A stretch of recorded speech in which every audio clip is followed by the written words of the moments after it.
અષાઢી બીજના દિવસે સવારમાં મહાઆરતી હોય છે, ત્યારબાદ રથયાત્રા હોય છે સાંજકના, ત્યારબાદ મહાપ્રસાદનું આયોજન કરીશી। એમાં મોટી સંખ્યામાં બધા ભક્તો આવે છે, કોઈ ભેદભાવ વગર આવે છે માણસો, અને રામદેવજી મહારાજનો પ્રસાદ લે છે। કેટલા તમારા ગ્રુપના સભ્યો છે? 12 મહિના કેવી પ્રવૃત્તિ કરો છો? અમે 12 મહિના રામદેવજી મહારાજનું આખ્યાન ભજવીને જે કઈ બચત આવે છે એમાં આ બધું આયોજન કરીએ છીએ। મારું નામ મુકેશભાઈ ચતુરભાઈ ધોળકિયા છે અને હું આ શક્તિબાળ મંડળનો સભ્ય છું।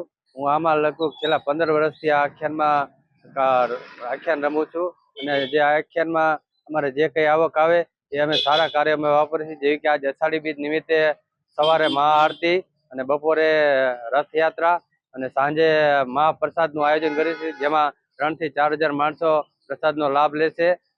છતાં કેટલા સભ્યો છે તમારા મંડળમાં? અમારા મંડળમાં 20 થી 25 સભ્યો છે અને બીજા પણ સેવા આપે છે। જે આવક થાય એનો કયા કયા કામોમાં ખર્ચ કરો છો? જે આવક આવે એમાં અમે મહાપ્રસાદમાં વાપરીએ, પછી જે કંઈ પૈસા વધે એ અમે કૂતરાને રંગાડું કરી છીએ અને ગાયોને ઘાસચારો નાખીએ છીએ। નમસ્કાર મિત્રો, મારું નામ તુષાર શાસ્ત્રી છે। વાદીપડા યુવક મંડળ છેલ્લા 20 વર્ષથી અહીંયા અષાઢી બીજના નિમિત્તે ખૂબ સરસ આયોજન કરી રહ્યું છે। તેમાં સવારમાં મહાઆરતી, બપોરે રથયાત્રા અને સાંજે મહાપ્રસાદનું પુષ્કળ સારું આયોજન કરી રહ્યા છે।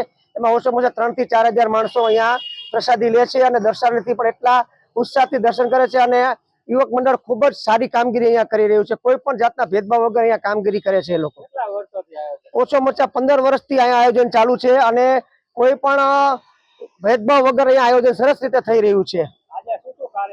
આજે કાર્યક્રમમાં સવારે મહાઆરતી હતી, બપોરે રથયાત્રા છે, સાંજે મહાપ્રસાદ છે, જેમાં ઓછામાં ઓછા 3 થી 4000 માણસો મહાપ્રસાદનો લાભ લે છે।